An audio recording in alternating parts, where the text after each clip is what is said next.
তিনজন ব্যক্তিকে ওই বনি ইসরায়েলের আল্লাহ পাক পরীক্ষা করেছিল। দুইজন ব্যক্তি ওই পরীক্ষায় ফেল মেরেছিল, আর একজন পাশ করছিল। আল্লাহ পাক আমাদেরকে দুনিয়ায় পাঠাইছে পরীক্ষা করার জন্য। আল্লাহ পাক কারো সম্পদ দিছে, কারো সম্পদ দেয় নাই। আল্লাহ পাক কারো সন্তান দিছে, কারো সন্তান দেয় নাই। আল্লাহ পাক কারো চেহারা সুন্দর করেছে, কারো কালো বানিয়েছে। আল্লাহ পাক রব্বুল আলামিন কারো মনটা সুন্দর করছে, কারো মনটা সুন্দর করে নাই। আল্লাহ পাক এইভাবে মানুষদেরকে দুনিয়াতে পাঠাইছে, পাঠায়া মানুষদেরকে আল্লাহ একটা পরীক্ষায় ফেলাইয়া দিছে। এই পরীক্ষায় যদি বান্দা তুমি পাশ করো, কাল আল্লাহ পাক রব্বুল আলামিন হাসরের ময়দানে আমার আপনার জন্য আল্লাহ জান্নাত রেখেছে। বলি সুবহানাল্লাহ। এই জান্নাত পাওয়ার জন্য দুনিয়াতে আসছি, আর সেই জান্নাত না পেয়ে যদি আমরা জাহান্নামের পথ বেছে নেই, তাহলে আমাদের পরিস্থিতি কি হবে, আমাদের উপায় কি হবে, আমরা কোথায় যাব? আল্লাহ পাক আমাকে আপনাকে বোঝার তৌফিক দান করুক। সকলে বলি আমিন।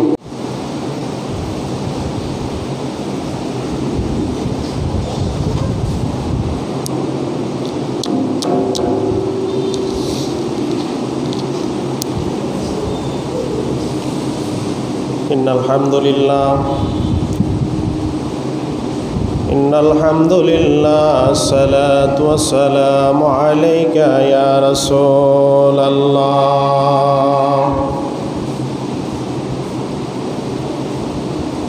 আসসালাতু ওয়াসসালামু আলাইকা ইয়া হাবিবাল্লাহ।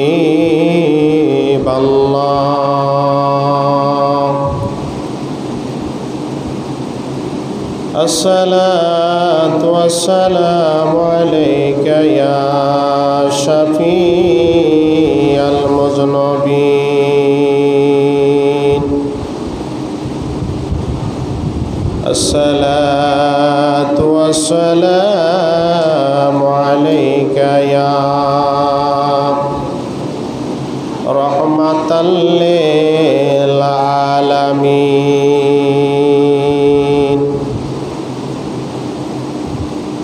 وعلى آله وأصحابه وأولياء ملته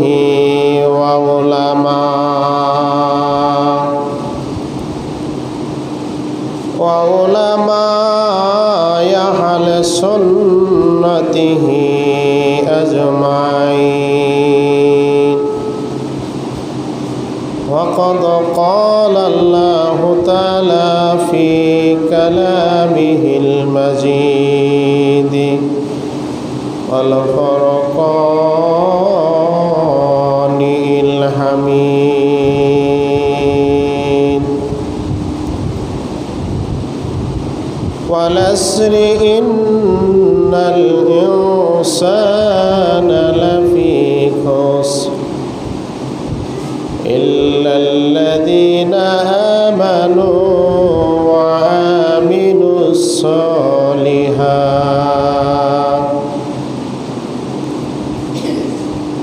إن الذين آمنوا وعملوا الصالحات وتواصوا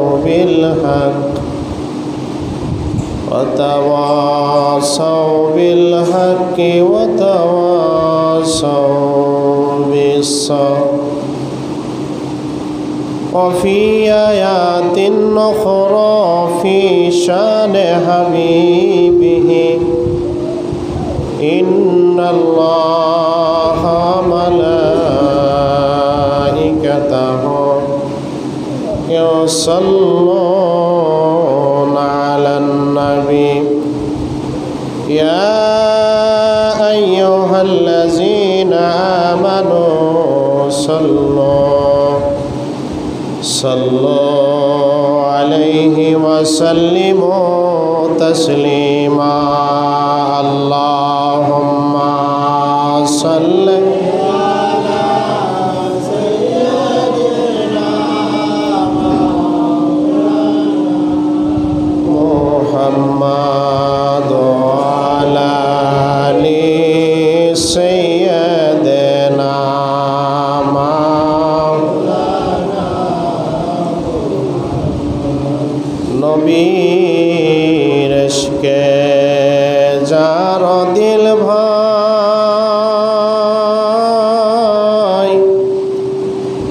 এ ভুবনে কাঁদে না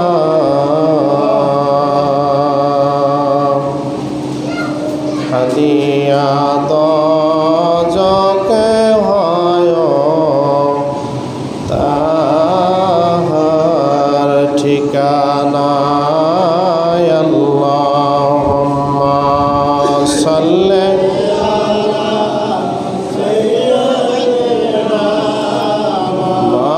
মাওলানা মুহাম্মাদ ওয়া আলা সাইয়্যিদিনা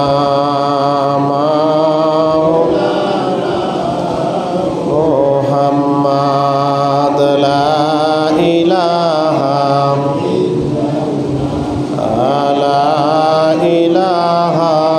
ইল্লাল্লাহ লা ইলাহা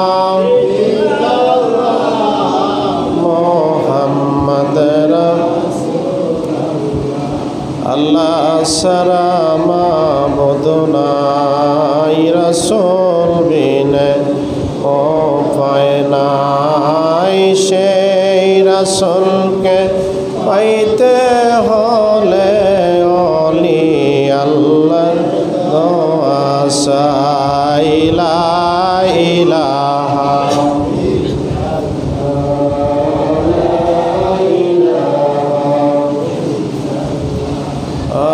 লা ইলাহা মুহাম্মাদ রাসূল সকলে পড়ি সাল্লাল্লাহু আলাইহি ওয়াসাল্লাম। মহান আল্লাহ পাকের দরবারে অগণিত শুকরিয়া আদায় করি যে মহান রব্বুল আলামিন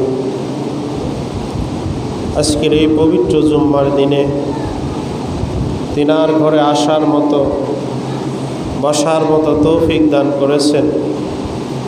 সেই মহান মূল মালিকের দরবারে শুকরিয়া তান্তে আদায় করে বলি আলহামদুলিল্লাহ।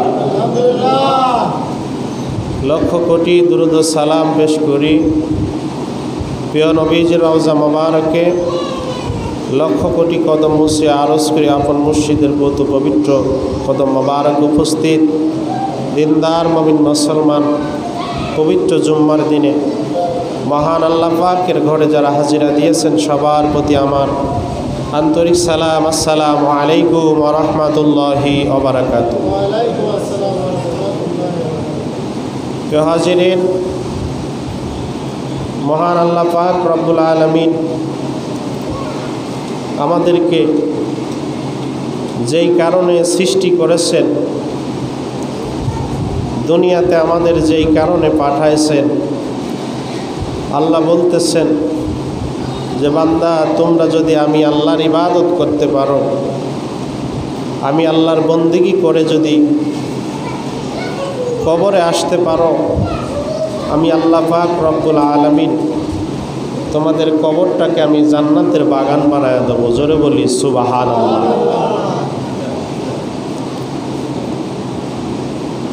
এই জান্নাত এমন একটি জান্নাত আল্লাহ পাক আমাদের জন্য রেখেছেন। জিবরাইল আলাইহিস সালাম যাকে আল্লাহ পাক 600 পাখা দিয়েছিল, পৃথিবী থেকে আসমানে ওঠার জন্য একটা পাখাই তার প্রয়োজন লাগে, আর বাকি 599টি পাখা কোনো প্রয়োজন লাগে না। জিবরাইল আলাইহিস সালাম বললেন, রব্বুল আলামিন আমি একবার তোমার জান্নাতটাকে ঘুরে দেখতে চাই। সুবহানাল্লাহ। জিবরাইল আলাইহিস সালামকে আল্লাহ হুকুম দিলেন, যাও জান্নাত ঘুরে দেখে আসো। 600 পাখা দিয়ে জিবরাইল আলাইহিস সালাম জান্নাতের উড়ে উড়ে যাইতেছে, যাইতে যাইতে ক্লান্ত হয়ে গেছে। ক্লান্ত হয়ে একটা খুঁটির পাশে তিনি দাঁড়িয়ে বলতেছে, রব্বুল আলামিন, তোমার জান্নাত আর কত দূর বাকি আছে? আল্লাহ রব্বুল আলামিন জিব্রাইলকে ডাক দিয়ে বললেন, জিব্রাইল, কেবলমাত্র একটা খুঁটির কিনারে গেছো, আর ৭২,০০০ খুঁটি এখনো পড়ে আছে। সুবহানাল্লাহ। একটা খুঁটির কাছাকাছি যাইতে জিব্রাইল আলাইহিস সালাম ক্লান্ত হয়ে গেছে, আরও ৭২,০০০ খুঁটি পড়ে রয়েছে। দেখেন তাহলে আল্লাহ জান্নাতটা কত বড়। সুবহানাল্লাহ। প্রিয় হাজিরিন, আমার আল্লাহর এই জান্নাতে যাওয়ার জন্য আমার আল্লাহ দুইটি জাতি আমার আল্লাহ সৃষ্টি করলেন, দুইটি জাতি সৃষ্টি করে দুনিয়ার মধ্যে পাঠালেন। প্রথমত একটা জাতি হলো জিন জাতি, আল্লাহ পাক দুনিয়াতে পাঠালেন ইবাদতের জন্য। দ্বিতীয়ত আল্লাহ পাক আশরাফুল মাখলুকাত, এই সর্বশ্রেষ্ঠ মানুষ হিসেবে আল্লাহ পাক দুনিয়াতে একটা জাতি পাঠালেন। আমার আল্লাহ পবিত্র কোরআনের মধ্যে বললেন, আমি আল্লাহ দুইটা জাতি দুনিয়াতে পাঠাইছি শুধু আমি আল্লাহর ইবাদতের জন্য। এই ইবাদতের জন্য আল্লাহ দুইটি জাতি পাঠালেন দুনিয়াতে। ওই হাসরের ময়দান আল্লাহ পাক এই দুইটি জাতিকে আল্লাহ পাক বিচারের কাঠ করায় দাঁড়াবেন। জিন এবং ইনসান, এই দুই জাতিকে আল্লাহ কাঠ করে আল্লাহর আদালতের মধ্যে দাঁড় করাবেন। একমাত্র কারণ হলো আমার আল্লাহ পাক বলেছিল, তোমরা দুনিয়াতে যাবা, যাওয়ার পরে আমি আল্লাহর ইবাদত করবা, আমি আল্লাহর বন্দেগী করবা, আমি আল্লাহর দাসত্ব করবা। এখন আমার আল্লাহ পাক এই আমাদের ইবাদতের জন্য দুনিয়াতে পাঠালেন, আল্লাহর দাসত্ব করার জন্য আমাদেরকে দুনিয়াতে পাঠাইলেন আমার আল্লাহ রব্বুল আলামিন। অথচ আমরা এমন একটা ভুলের মধ্যে পড়ে আছি। আমার আল্লাহ পাক রব্বুল আলামিন পবিত্র কোরআনের মধ্যে জানায় দিতেছেন, বিসমিল্লাহির রহমানির রহিম। ওয়াল আস, আমি আল্লাহ সময়ের কসম খাইলাম। ইন্নাল ইনসানা লাফি খুস, সমস্ত মানুষগুলো ভুলের মধ্যে আছে, নিশ্চয়ই সমস্ত মানুষগুলো ভুলের মধ্যে আছে। আমার আল্লাহ পাক বলে দিলেন, ইন্নাল ইনসানা লাফি খুস।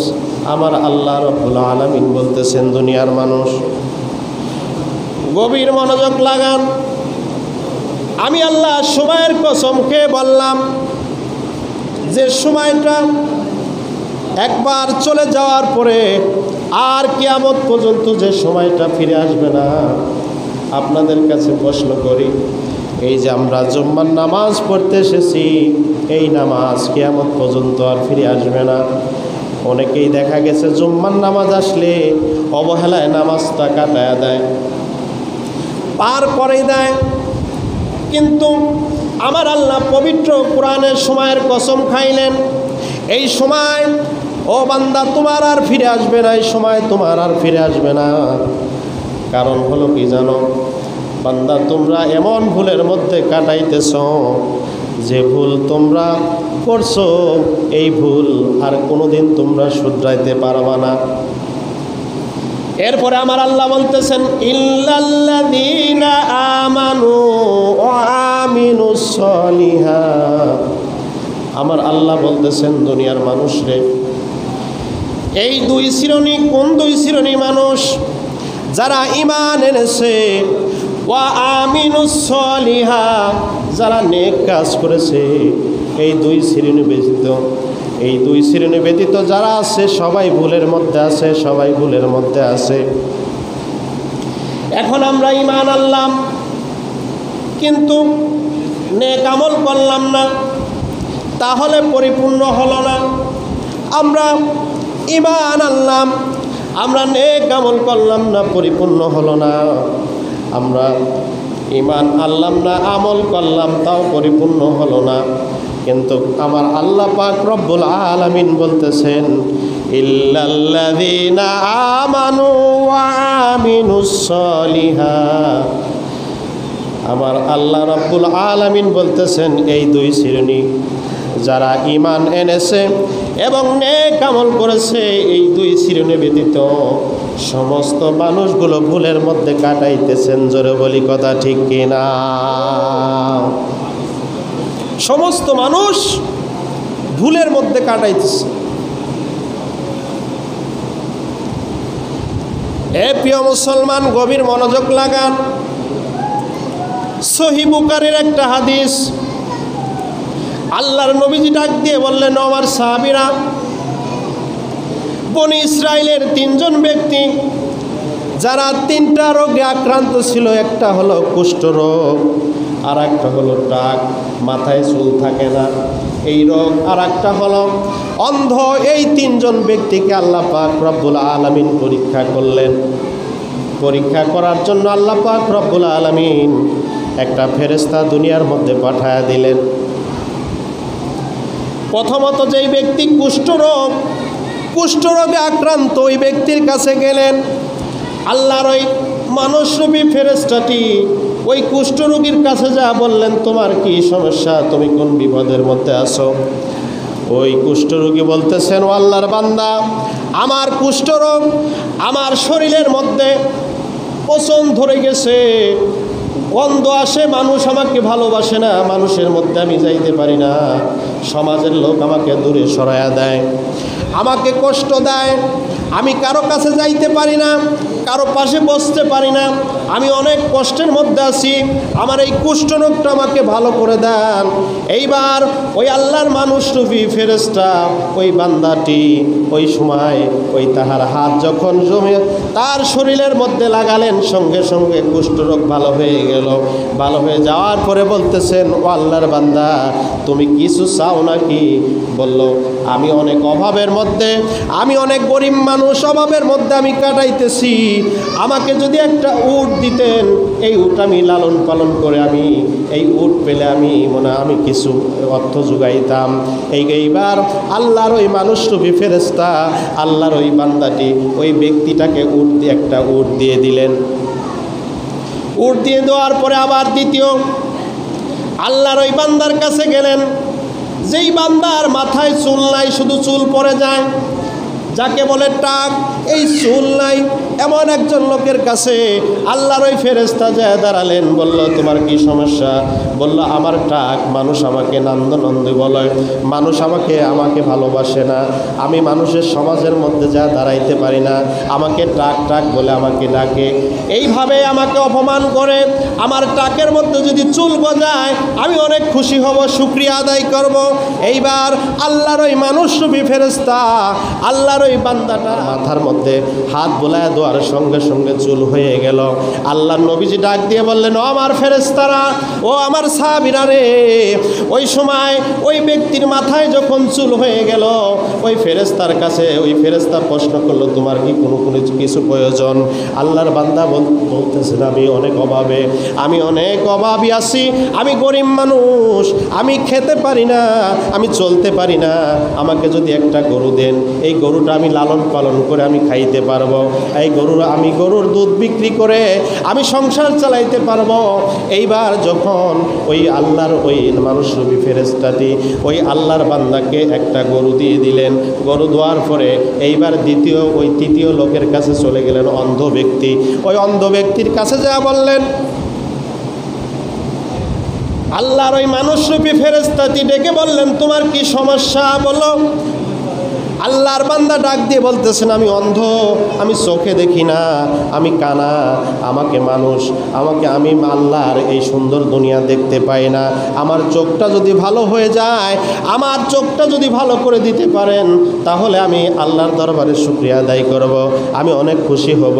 আল্লাহর ওই মানুষরূপী ফেরেশতা ওই আল্লাহর বান্দার চোখের সঙ্গে ওই হাত লাগানোর সঙ্গে সঙ্গে চোখ ভালো হয়ে গেল। চোখ ভালো হয়ে যাওয়ার পরে আল্লাহর ওই বান্দা বলল, তুমি কি কিছু চাও? বলল, হ্যাঁ আল্লাহর বান্দা আমি চাই। বলল, কি চাও? বলল, আমাকে যদি একটা ছাগল দেন, এই ছাগল আমি লালন পালন করে আমি বড় হইতে পারবো। আমি এই ছাগল লালন পালন করে এই ছাগলের বাচ্চা বিক্রি করে আমার সংসারটা চালাইতে পারবো। এইবার আল্লাহ মানুষরূপী ফেরেশতাটি আল্লাহর ওই বান্দাটাকে একটা ছাগল দিয়ে দিলেন। এবার ওই ফেরেশতা আল্লাহর দরবারে চলে গেলেন। কিছু অনেক বছর যাওয়ার পরে, কয়েক বছর পরে আল্লাহর ওই বান্দা ওই মানুষরূপী ফেরেশতাটি আমার আল্লাহ পাক আবার দুনিয়াতে পাঠালেন। পাঠায়া বললেন, ও ফেরেশতা, যেই তিনজন ব্যক্তিকে তুমি, একজন ব্যক্তিকে তুমি উট দিয়েছিলে, আর একজন ব্যক্তিকে তুমি গরু দিয়েছিলে, আর একজন ব্যক্তিকে তুমি ছাগল দিয়েছিলে, এই তিনজন ব্যক্তির কাছে তুমি অন্য রূপে যায়া তুমি তাদের কাছে সাহায্য চাও, দেখো তারা দেয় নাকি।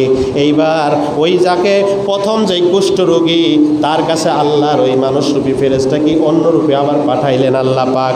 পাঠানোর পরে এইবার ওই মানুষরূপী ফেরেশতাটি এসে বলল, আমি দিন মজুরি, আমি অভাবের মধ্যে আছি, আমাকে যদি, আমি মুসাফির, আমাকে যদি কিছু অর্থ দেন তাহলে আমি অর্থ নিয়ে আমি আমার দেশে যাইতে পারি।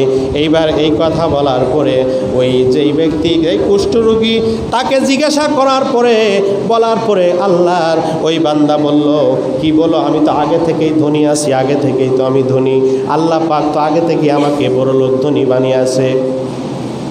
ওই মানুষরূপী ফেরেশতা ডাক দিয়ে বলল, না না, তুমি আগে থেকে ধনী না। বলল, আর তুমি মিথ্যা বলো। না না, আগে থেকে আমি ধনী।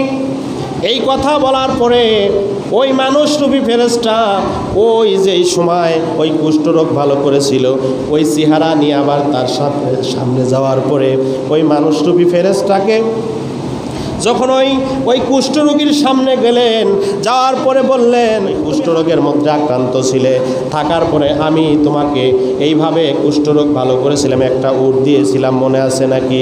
এই কথা বলার পরে ওই আল্লাহর ওই ফেরেশতা আবার তার শরীরের মধ্যে হাত দিয়ে দিলেন, আবার কুষ্ঠরোগ তার শরীরের মধ্যে চলে আসলো। আবার ওই ব্যক্তি আস্তে আস্তে আবার সে আবার ধনী থেকে আবার গরিব হয়ে গেল। আল্লাহর বান্দা এইবার ওইভাবে আল্লাহর ফেরেশতা আবার দ্বিতীয় লোকের কাছে যাওয়ার পরে বলল, তুমি তো অনেক গরিব ছিলে, তুমিও আগে অনেক গরিব ছিলে, তুমি আমাকে যদি কিছু সাহায্য করো, আমাকে যদি কিছু অর্থ দাও, তাহলে আমি মুসাফির, আমি তাহলে আমার দেশে যাইতে পারি। এইভাবে বলার পরে বলল, কে বলো? আমি তো আগে থেকেই ধনী ছিলাম, আগে থেকেই আমি টাকা পয়সার মালিক ছিলাম, তুমি মিথ্যা কথা বলতেছো। ওই আল্লাহর মানুষরূপী ফেরেশতা আবার ওই আগের রূপ ধরে আবার ওই আল্লাহর বান্দার কাছে যখন গেলেন, যাওয়ার পরে আল্লাহর ওই বান্দার কাছে বলল, তুমি মনে করে দেখো, আমি তোমার সামনে একদিন এসেছিলাম, তুমি আমার কাছে চেয়েছিলে, তোমার মাথায় চুল ছিল না, আমি হাত দিয়েছিলাম, চুল গজিয়েছিল, তোমার অর্থ ছিল না, তোমার সম্পদ ছিল না, আমি একটা গরু দিয়েছিলাম, এই গরু থেকে তুমি অনেক গরু বানাইছো, অনেক সম্পদ তুমি তৈরি করেছো। আমি দেখো, তোমার কাছে আমি চাইলাম, তোমার কাছে পাইলাম না, যাও তোমাকে আবার আগের মতো আমি মাথায় হাত দিয়ে দিলাম, আগের মতো তুমি টাক হয়ে যাও। এইভাবে আস্তে আস্তে আবার ওই টাক আস্তে আস্তে আবার তার সংসারটা এইভাবে আবার গরিব হয়ে গেল। গরিব হয়ে যাওয়ার পরে এইবার আল্লাহর ওই মানুষরূপী ফেরেশতা তৃতীয় লোকের কাছে যাইয়া ওই অন্ধর কাছে যা বলতেছে, অন্ধ, তুমি তো একসময় অন্ধ ছিলে, তুমি তো গরিব ছিলে, অন্ধ ছিলে, তুমি তো গরিব ছিলে, তুমি এখন অনেক অর্থকরী হয়েছে, তোমার ছাগল থেকে অনেক সম্পদ হয়েছে। ও আল্লাহর বান্দা, আমি মুসাফির, দিন মজুর, তুমি যদি আমাকে তোমার সম্পদ থেকে আমাকে একটা ছাগল, যদি তোমার ছাগল থেকে একটা ছাগল দাও, ওই ছাগল বেচে আমি আমার দেশে যাইতে পারি। এইবার আল্লাহর ওই বান্দা ওই অন্ধ লোকটা বলল, আল্লাহর দরবারে শুকরিয়া আদায় করে বলল, আলহামদুলিল্লাহ, আল্লাহ রাব্বুল আলামিন আমার এক সময় গরিব রেখেছিল, আমি এখন ধনী হয়েছি, আমি অনেক টাকা পয়সার মালিক হয়েছি। যাও যাও, তোমার যে কয়টা ছাগল প্রয়োজন তুমি সেই কয়টা ছাগল নিয়ে তুমি দেশে চলে যাও। জোরে বলি সুবহানাল্লাহ।